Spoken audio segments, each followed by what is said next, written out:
this person is so exceptional that I think they'll be able to, through force of will, get it from point A to point B. I think in many ways, a successful founder is going to better assess another founder than anybody else can.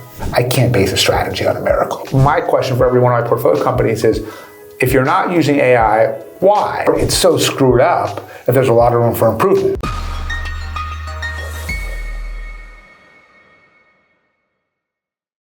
Hello, everyone.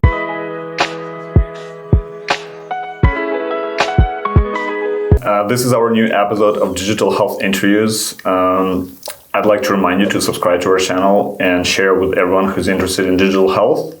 And I'm super excited to introduce our today's guest. His name is Bradley Tusk. Hi, Bradley. Hey, Alex. Thanks for having me.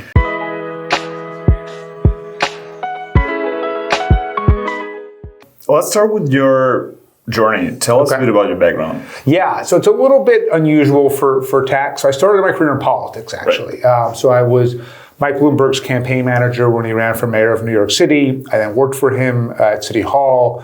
I was the deputy governor of the state of Illinois for 4 years. So I ran the state's budget, operations, legislation, policy, and communications. A couple of years in Washington on the Hill as Chuck Schumer's communications director in the Senate. Started my first company in 2010, consulting firm that runs big campaigns. So imagine you're Walmart and you want to open up stores in 4 major downtowns, and you've got zoning issues and union issues and community issues. We figure all that stuff out. And pivot to tech kind of by accident. I was sitting in a meeting in early 2011, and a friend of mine called and said, hey, there's a guy with a small transportation startup. He's having some regulatory problems. Would you mind talking to him? I become Uber's first political advisor that day. I get really lucky when Travis calls back and says, hey, I can't afford your fee.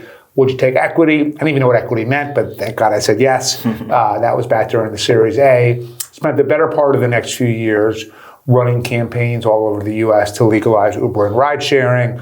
Then repeated the process with Clear, taking equity again to get them into airports. And then at that point, it finally dawned on me that there was a broader nexus between technology and regulation than I had previously understood. Met my partner, Jordan Knopf. Jordan at the time was running Blackstone's internal venture fund. And the question we started debating was, if you truly understand regulatory risk and you can do something about it, how much of a better venture investor does that make you? And we believe material enough to merit going out and doing it. Raised our first fund in 2016. And, we're a lot like every early stage investor. We do seed and Series A. We're looking at the founder, the TAM, the underlying tech, the underlying idea. But then we ask 2 questions that are some more specific to us. First, is there a gating regulatory issue or opportunity that if it were solved could really drive growth and valuation? And second, if so, can we solve it? And when the answer is yes to both, that's really when it makes sense for us to invest. So for example, we invested in FanDuel, and then we ran all the campaigns around the US to legalize fantasy sports betting. We invested in Lemonade, got them their insurance licenses everywhere. Invested in Roman, legalized prescription via text, and so on. So we're now investing out of our third fund. And separate from all of that, still in the political consulting business, we are sitting in the podcast studio of a bookstore that I own on the Lower East Side of Manhattan. It's actually the only free podcast studio in New York that anyone can use.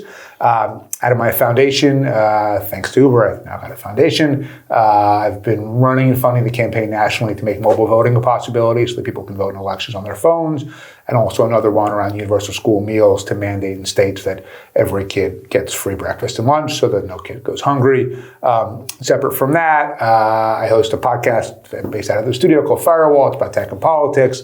I write a column for the New York Daily News. I teach at Columbia Business School. And I've written a couple of books. Had a novel come out last November called Obvious in Hindsight, and my next book comes out in September. Okay. So you said if the answer is yes to both questions, what if only to one? Then we don't invest. You don't invest at all. Because 2 things have to be true. One is, well, first of all, we have to believe that it's an incredible business, right? We don't invest in anything unless we think it can return the fund. So whatever our current fund that we're investing out of is $140 million.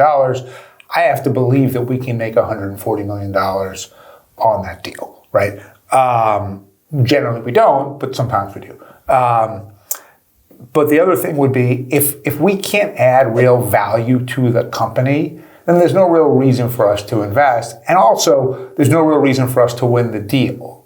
What I find is when there is a company where the answer is yes to both, the founder really, really wants us in the deal, in which case we can win a competitive round against other VC funds.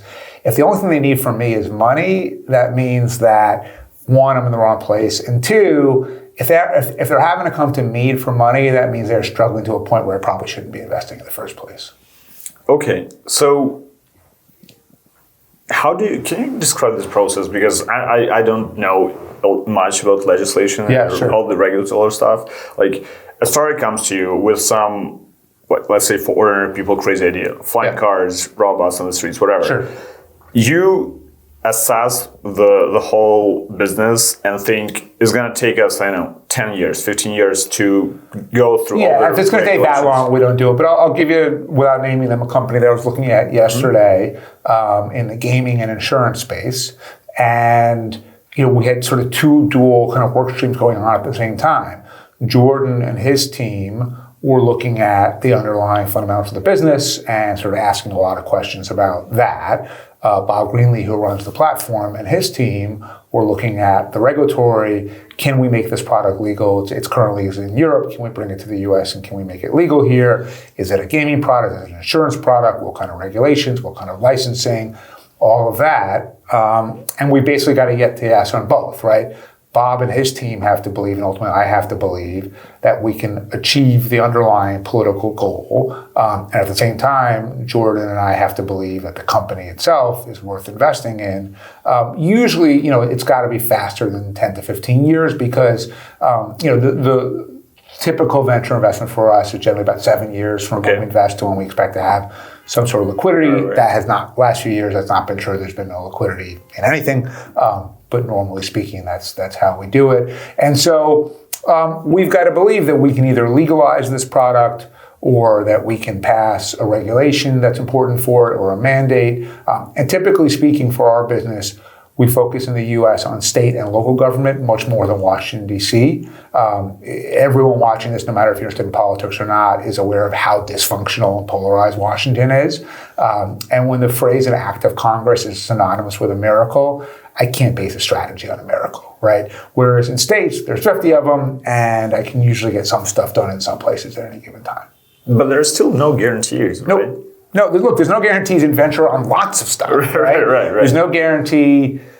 Every investment we make, it's because we genuinely believe it's going to return the fund. The vast majority of them don't because there's some failure in execution along the way. There's no product market fit, or something went wrong with the engineering, or we misassessed the competition, or the regulation killed it. Typically speaking, where we really come in is that we believe that in the right regulatory regime and framework, this company can be incredibly successful, and in the wrong one, it can't be. And then I'm betting on my team's ability to change that, right? So we haven't announced a deal yet, so I won't say who it is, but we just led the Series A of an edtech company. And in this case, other than the engineering itself for the product, which is way outside of my expertise, the company will succeed if we can pass certain types of laws around education, and then they will be in RFP processes against other tech companies, and can we win the RFPs? And my view was, once we were satisfied with the product itself, okay, can I pass these? Can me and my team, can we pass these laws? Can we win the RFP process? I think the answer is yes to both. So we wrote a $7 million check and led the Series A, and I'll be proven right or wrong in the next couple of years. Okay, makes sense. How do you find startups? Is it inbound? It's both. It's really everything, right? So there is, I'd say, 3 or 4 different main categories. The first would be just our networks, Jordan and mine specifically, and we just at this point know so many people that pretty much every day, someone who I think has decent judgment or track record or whatever else is reaching out and saying, hey, here's this company you might want to look at. Sometimes it's because they invested in the previous round. Sometimes they're thinking about investing it now, and they know that we de-risk the company from a regulatory standpoint. Sometimes the founder knew that they knew me, and they asked for an introduction. So that's a chunk of it. Outbound, the investment team still does all the typical, endlessly emailing and reaching out to interesting startups and saying, hey, here's who we are, and we'd like to at least meet with you and get a sense of what you're working on. And look, I think for every 100 deals we look at, we do 1, right? And that's pretty typical for venture capital. So it's most of the stuff we're looking at is not going to happen, but it can come from anywhere, right? So some of it's that, some of it is inbound in the sense that because I'm pretty out there in public on the stuff that I do, and I've got the podcast and the books and the column, and I'm on TV all the time and things like that, a lot comes my way because founders just see me on TV and they're like, oh, well, if he knows so much about cryptocurrency regulation, he could probably help me with this digital health startup too. So it's a mix. And then our best ones come from founders. So, we've got about 55 founders now in our portfolio of companies that we've either exited or still invested in. And, my favorite introductions are when one of those founders says to me, hey, I know this person who's running the startup. I really believe in them. And I think you guys would be a great fit. Would you take the meeting? And my always, yeah, absolutely, because I think in many ways a successful founder is going to better assess another founder than anybody else can. Okay. Always interested in this, like when talking to investors. When you see a deck and then you do the due diligence and you see like the numbers in place, the founders team is pretty decent. But you still do you use your intuition? Sure. It's not going to work. For early stage investing, you're betting effectively on the founder or the team, right? You're either saying, this person is so exceptional that I think they'll be able to, through force of will, get it from point A to point B, or this market is so massive and so untapped that even if this person is reasonably effective, accessing 1 or 2% of the market is still a really big number, and that'll lead to a really good exit. And, look, we do our analysis of the underlying financials, of the total addressable market, of all the different things that we can quantify. But with early, it's one thing if you're a hedge fund and you're a quant fund or whatever it is, but for early stage seed and Series A investing, intuition is a huge part of it. And by the way, frequently, and maybe sometimes we're wrong about this, but we'll meet a founder and they'll rub one of us the wrong way, and we'll just partly because the intuition then says no, and partly also from when we invest to when we exit, it's usually at least 7 years. I'm going to spend a lot of time with this person, right? And if I'm like, this guy's an asshole, I don't want to work with him. For us to still invest, they better be really extraordinary. I see. All right.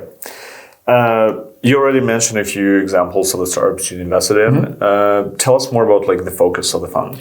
Yeah, so it really is specifically around early stage companies who are going to face regulatory challenges in one of two areas. Either they are a company like an Uber or an Airbnb or a FanDuel where they're not creating a new category, but they're disrupting the category, and the entrenched interest is going to use politics to try to keep them from competing, and we have to fix that. Or it is new stuff entirely, cryptocurrency, drones, AI, whatever it is, where the good news is you're not disrupting anyone who's going to fight you. The bad news is there's no rules at all, right? And you've got to create a regulatory framework, because the idea of no rules sounds great, but in reality, you can't build a multi-billion-dollar company in the absence of some level of regulation, rule of law, and stability, and all of that. So it's one of those two areas. We are sector agnostic, but as you know, very heavily invested in digital health. It is our favorite sector. It is the sector that we are most invested in. And I think there's 4 reasons why. The first is it's so big, right? So I'm always amazed at someone on the team will come to me and they're like, oh, there's this catheter startup. And I'm like, how big could that be? They're like 27 billion. And I was like, holy shit. Everything in healthcare is just massive, right? So that's number one. Number two, it's so fragmented, right? So each thing is its own kind of world within digital health. 3, it's so regulated so that there's a lot of opportunity for us to be effective. And 4, it's so screwed up that there's a lot of room for improvement, right? And so you put all those 4 things together, and for us, it's a really interesting and ripe field. And look, we're in no way an ESG fund, but I do overall believe that if we can help advance digital health as a sector, it does lead to better outcomes for patients. It is better for the system overall. And so I like investing in it also because I feel like if we do our job well, it has a broader societal impact. All of those reasons, I totally agree. But your personal opinion, why the system, and lots of people say, is broken? How many hours do you need to answer that question? Yeah, so let me try to. I would say ultimately, the problem, and this is the problem with U.S. politics overall, which is what drives decision-making is the individual political interest of the next election of each politician, and not the overall good of helping people or the system or anything else.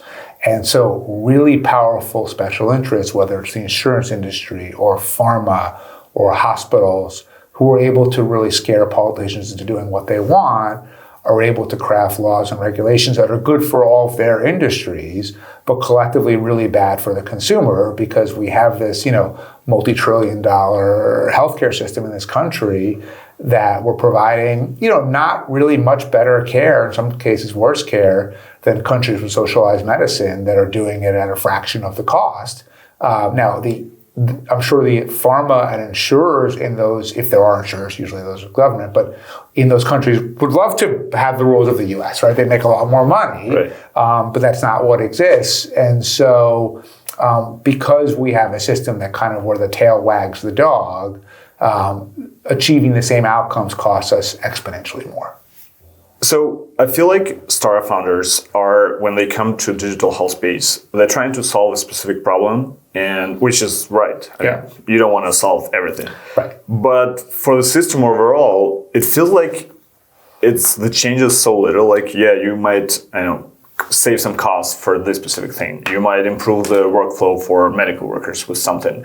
But overall, the system is not really changing, at least that's the feeling. Yes and no. So I would argue sometimes that's true, sometimes that's not true. So I'll give you a couple of examples from my portfolio where I feel like that's not true. And by the way, if it's true and my company succeeds, that's still my goal, right? Right. I want to be clear that that's my job, but I still want, obviously, to have a broader impact if I can. So Alma, for example. Alma is in the mental health space, and they are the back end for therapists. So when people become therapists, they have one job that they want to do and one job that they don't want to do. The job they want to do is helping people with their mental health. The job they don't want to do is owning a small business. And yet, that's what every therapist is a small business owner, right? Mm-hmm. And Alma says, okay, we will automate for you the insurance, the billing, scheduling, all these things that are just a pain for the therapist to deal with.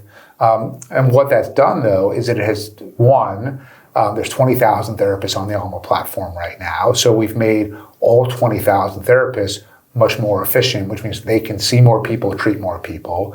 2, we've built this massive national network where doctors can now treat patients, especially online, in a way that they couldn't before. And so, while COVID was a terrible thing, one of the silver linings of COVID was people really did discover telemedicine, right? And especially online therapy. Almost business kind of went like this after COVID started. And I think, in huge numbers of people who probably weren't getting therapy before are getting it now, because now this big national network exists where people can provide care online. So I think that makes the system has a broad impact.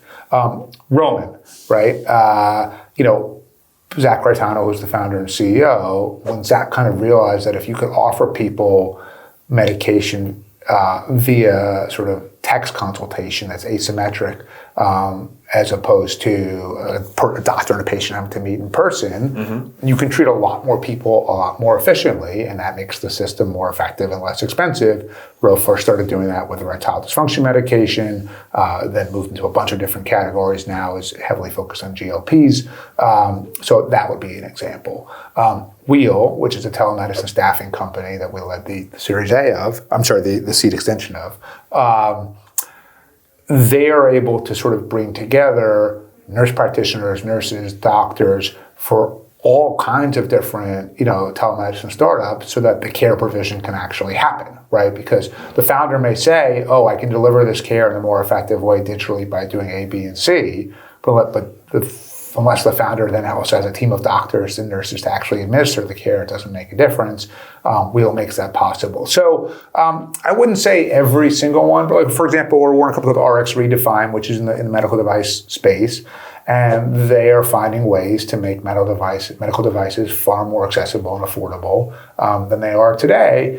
That's better for the system. So look, is any one of these startups a magic pill that's going to sort of fix all of healthcare in the US?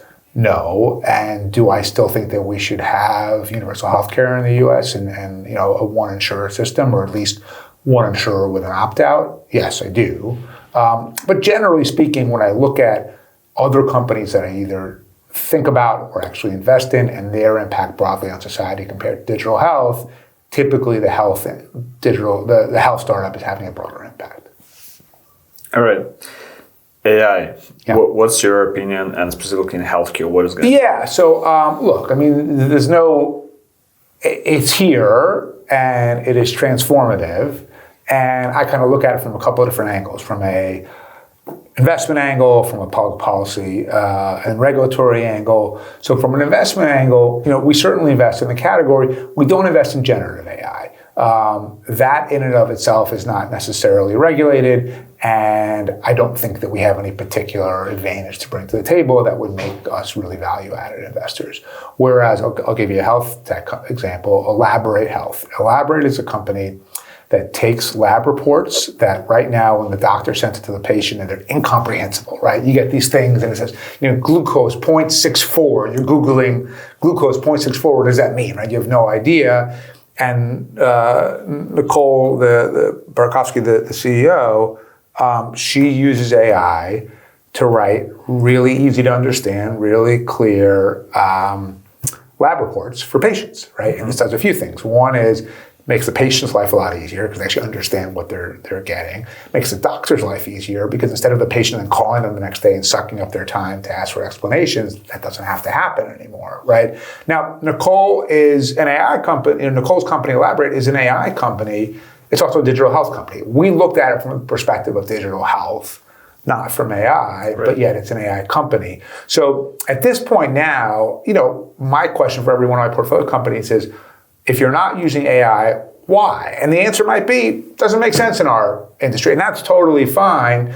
But to me, it's a tool that can power lots of sectors in lots of different ways, as opposed to this category in and of itself. Now, from a policy standpoint, especially in digital health, especially in healthcare overall, and drug formation, I think if you look at all the different ways that AI can do good for the world and bad for the world, the greatest upside by far is in healthcare, right? And so the GLP-1s are sort of a good example, right? So while that wasn't formed by AI, what the pleasant surprise of GLP-1s is they were designed as sort of a diabetes tool. Turns out really helpful in addiction, right? So people are like getting over cocaine addictions or alcoholism, or doesn't even have to be, it could be gambling or whatever it is.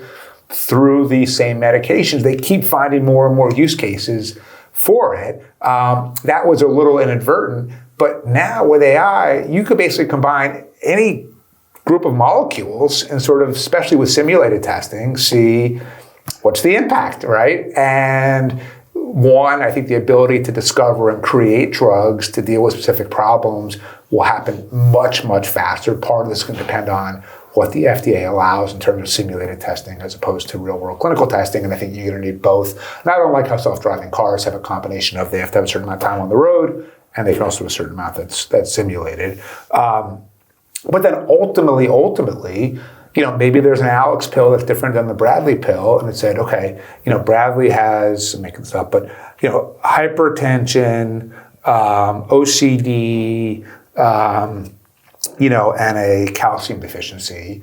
And this medication will serve as his statin, his SSRI, and his supplement all in one pill. And that could be three different things than Alex, right? And, if you can sort of individualize healthcare treatment to that point, that's really medicine 3.0, right? In fact, I just underwent, do you know who Peter Attia is? Mm-hmm. So I read Peter's book last year, and I made a list of all the tests that he recommended. And I literally just finished, I had the final discussion with my doctor this morning, actually, about it, where I did a full body MRI, I did a DEXA scan, I did a Clearly scan, I did a artery scan, I did every kind of blood work you can imagine, I did an APOE gene test, I did a Galleri cancer test, all of this stuff, because what I want to know is, okay, there's technology can get me vastly more information about my body, its current status, my genes, everything else, than I get in my annual physical with my doctor. If I have the ability to access that, and I'm lucky in that I live in a place like New York City where all of it's available, and I have enough money that whether it's covered by insurance or not, I can do it either way. So I underwent all of these different tests, and I learned a lot. And overall, knock on wood, I'm pretty healthy. But there are areas where we found that I can make improvements, whether it was, to my cardiovascular for my exercise regimen, or supplements I can take, or, one or two things that show up in a whole body scan that they're like, it's probably fine, but why don't you go get a another MRI and check it out or whatever it is. That's available to me as someone who lives in New York City, has plenty of money, and also has a big team of people that can make all this stuff. All I have to do is show up. I don't have to schedule anything. I don't have to deal with insurance. But we can get to a world where that's available to everybody, right? And that's the power of AI. But I guess my next question would be, there's a lot of buzz around AI right now in the last few years, and a lot of use cases, and you shared some of the examples in healthcare.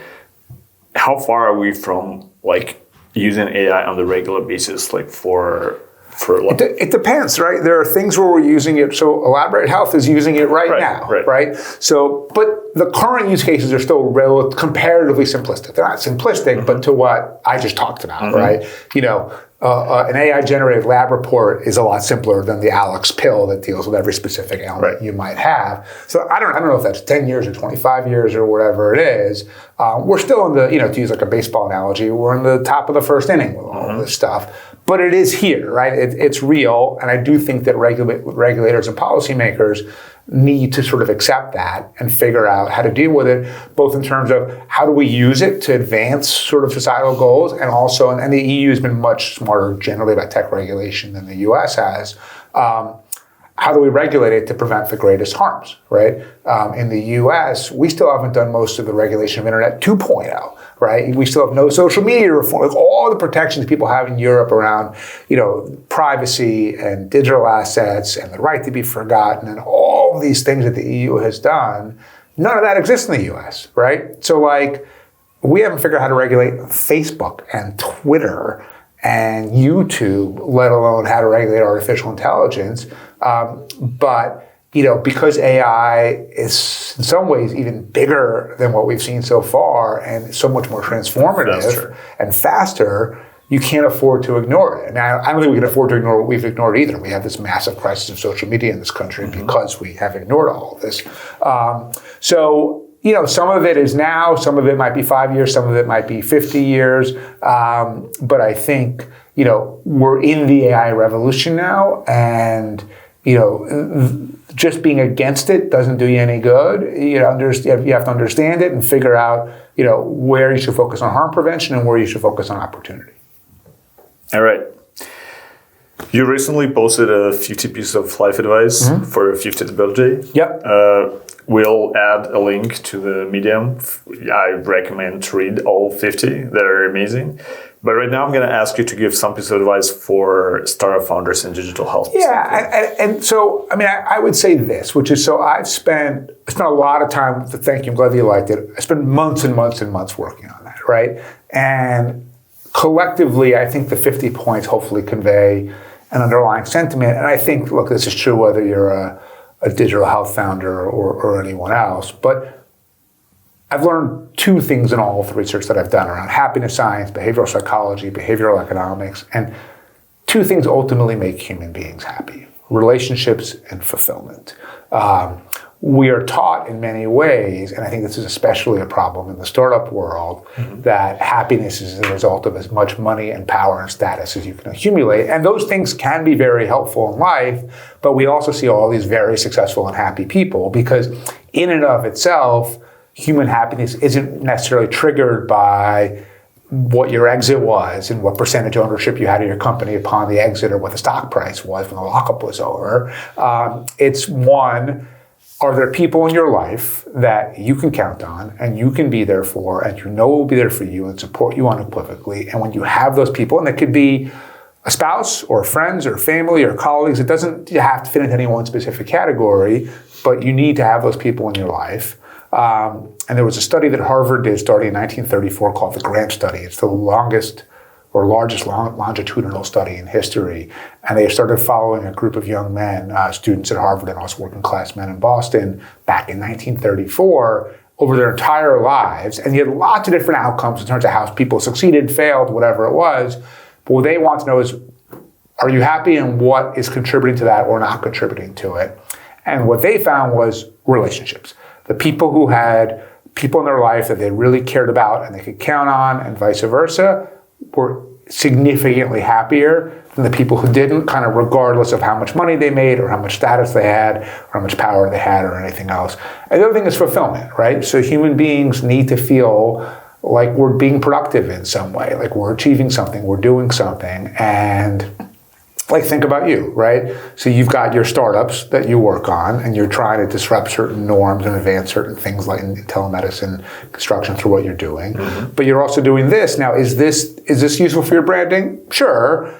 But is it also because you're taking interesting information that you want to transmit to a larger audience and hopefully those ideas take hold? And now part of why you're doing that, I would imagine, is even if you don't realize it overtly, is it makes you feel good about yourself. You are doing something good for the world that right now for you is just a time-consuming expense, right? It's not like I assume not making that much money on this. But you also know that if you can take people whose ideas you think are worthwhile and get those to an audience, and those ideas can proliferate, that makes the world a better place, right? That creates fulfillment for you, which makes you happier and feel better about yourself. So people need fulfillment, and people need those really meaningful, deep, sort of fully supportive relationships. And if you have those two things, and you have the basics, right? So you're Ukrainian. If you are living where you don't have shelter, or you don't have basic safety, or the utilities aren't working, or whatever it is,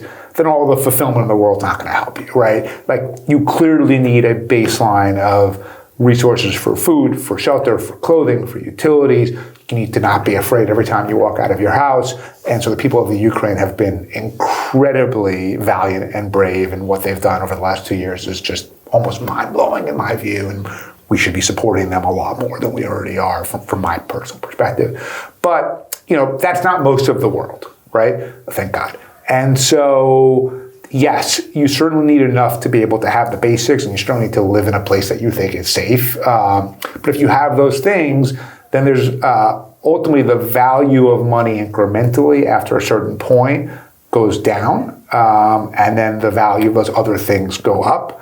And so I would say that, if you're a founder, look, your job is to have an exit and maximize the exit. And that's what your investors like me are counting on. So that's important. But you also have to have enough personal perspective to say, one, if you're working 20 hours a day, are you working with people that you actually like and care about, right? As opposed to people who are just good coders, right? One. Two, is the work making you feel good about yourself? And it doesn't have to be like something that makes the world a better place necessarily even. Like, it can be, especially in digital health, as we've discussed. But if you find it fulfilling and meaningful to you, you're going to be a lot happier. And then ultimately, it's even as you're hopefully achieving all the goals of the company and having a big exit, keeping in perspective what does and doesn't produce happiness. And then once you have that money, how are you going to use it in productive ways that will bring you more fulfillment and better relationships? So if a startup founder does not feel happy at the moment when he or she is running a startup, should he or she quit? No, I mean, look, if you feel unhappy all of the time over a period of years, yeah, you're in the wrong business, okay. Right? Elation to me is not the baseline human condition, right? I'm not Buddhist, but I think the Buddhist notion that life involves a lot of suffering is very true, right? And so the idea that we have to be gleeful at all times, like, that's not reality, right? But at the same time, we have to be self-aware enough to know, how does something make us feel? And look, everything in life worthwhile, but especially a startup, requires sacrifice and struggle and conflict and rejection and failure. All of those things are endemic to the job itself. So if you don't have the personality type to deal with all of that, you shouldn't be starting a startup in the first place. But if you do, even if you're long-term succeeding, you're going to have lots of bad moments along the way, right? If they're just bad moments and you can sort of overcome them and you feel like you're building towards something that you really believe in, keep going. If the bad moments are the entirety of it for you and you don't feel good about what you're doing, then do something else. Like, life is really short. Like, the best you're going to probably do is about 100 years. We're on a 5 billion year old planet, right? It's not even a rounding error. And that's it. Like, I mean, maybe some people believe in reincarnation or an afterlife. I personally don't. And so this is it. It's the one shot we got to be happy. And we've got to be thoughtful about it. I love that. Thank you very much, Brad. Alex, thanks for having me.